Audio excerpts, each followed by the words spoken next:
सैनिक तैनात कर दिए हैं। लद्दाख में मौजूद 3 इन्फेंट्री डिवीजन के अतिरिक्त 2 अन्य ब्रिगेड्स को भारत के एक कोर फॉर्मेशन में तैनात किया गया है। हिमाचल प्रदेश में अतिरिक्त सैन्य टुकड़ियां तैनात हुई हैं। यहां फॉरवर्ड पोजीशंस पर पश्चिमी सैन्य commander lieutenant general RP Singh खुद गए थे। उत्तराखंड में गढ़वाल सेक्टर और कुमायूं सेक्टर दोनों जगहों पर भारतीय सैनिकों की अतिरिक्त तैनाती हुई है।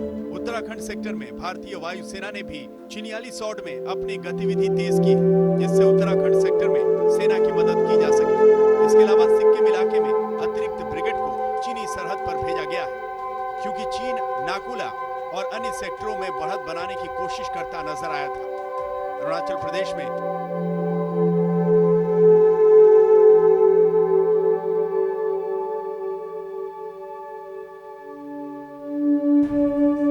सबसे पहले ये देखिए कि भारत के कितने सैनिक चीन से टक्कर लेने के लिए तैयार हैं। जमीनी ताकत की बात करें तो जम्मू कश्मीर, लद्दाख और हिमाचल में उत्तरी आर्मी कमांड में 34,000 भारतीय सैनिक तैनात हैं।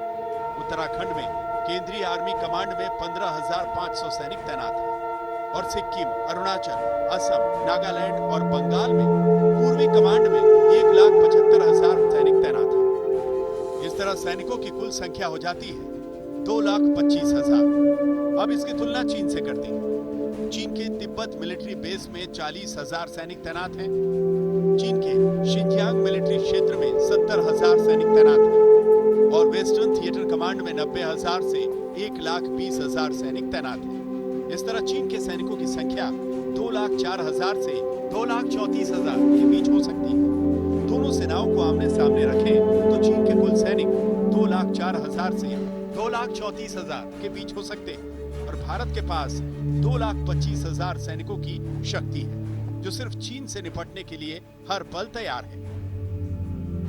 यहाँ भारत के पक्ष में रणनीतिक लाभ भी है, क्योंकि चीन की सैन्य शक्ति बिखरी हुई है। सैनिकों को एक जगह से दूसरी जगह पहुंचाना उसके लिए सिरदर्द है। चीन अपने 2 लाख से ज्यादा इन सैनिकों को एक साथ भारत के खिलाफ तैनात करने की स्थिति में नहीं। शिनजियांग और तिब्बत में हो रहे विरोध को दबाने के लिए चीनी सैन्य शक्ति का एक बड़ा हिस्सा वहां उपलब्ध नहीं होगा। जबकि चीन के खिलाफ भारत की सैन्य तैनाती एकदम मारक है और अलग अलग हिस्सों में अच्छी तरह बंटी हुई है। ज्यादा ऊंचाई वाले क्षेत्रों में अनुभव होने के कारण भारत की स्थिति बेहतर है। यहाँ ये भी नहीं भूलना चाहिए कि भारत ने अपने सैनिकों को खास तौर पर उत्तरी और पूर्वी बॉर्डर पर चीन से मुकाबले के लिए तैयार किया हुआ है। एयरफोर्स की ताकत की तुलना करें तो भारत के पश्चिमी एयर कमांड के पास 75 फाइटर एयरक्राफ्ट हैं और 34 ग्राउंड अटैक एयरक्राफ्ट हैं। ये श्रीनगर, लेह, पठानकोट, आदमपुर और अंबाला सेक्टर में तैनात है। केंद्रीय एयर कमांड यानी बरेली, ग्वालियर और गोरखपुर सेक्टर में 94 फाइटर्स एयरक्राफ्ट और 34 ग्राउंड अटैक एयरक्राफ्ट हैं। इसके अलावा पूर्वी एयर कमांड यानी जलपाईगुड़ी, तेजपुर और झाबुआ सेक्टर में 101 फाइटर एयरक्राफ्ट हैं। चीन की बात करें तो चीन की वायु शक्ति अलग अलग इलाकों में तैनात रही। चीन के पश्चिमी थिएटर कमांड में 157 फाइटर्स एयरक्राफ्ट हैं, एकदम सटीक निशाना लगाने वाले 20 यूएवी हैं, 12 ग्राउंड अटैक यूएवी और 8 EA-03 यूएवी। परमाणु शक्ति की बात करें तो चीन के पास 104 न्यूक्लियर मिसाइल्स हैं, जो पूरे भारत पर स्ट्राइक कर सकती हैं। भारत के पास अग्नि 3 लॉन्चर सिस्टम है, जो पूरे चीन में कहीं भी स्ट्राइक कर सकता है। चीन के पास इंटरकॉन्टिनेंटल बैलिस्टिक मिसाइल्स भी हैं, जिनकी रेंज 11,000 और 7,000 किलोमीटर।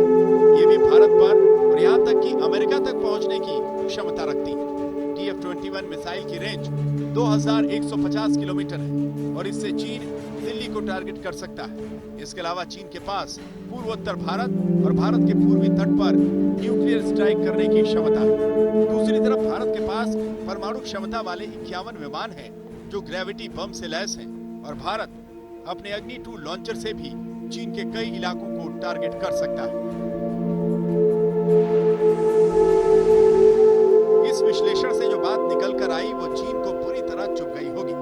एक्सपर्ट ये भी कहते हैं कि चीन एक बार में भारतीय एयर डिफेंस का मुकाबला नहीं कर सकता।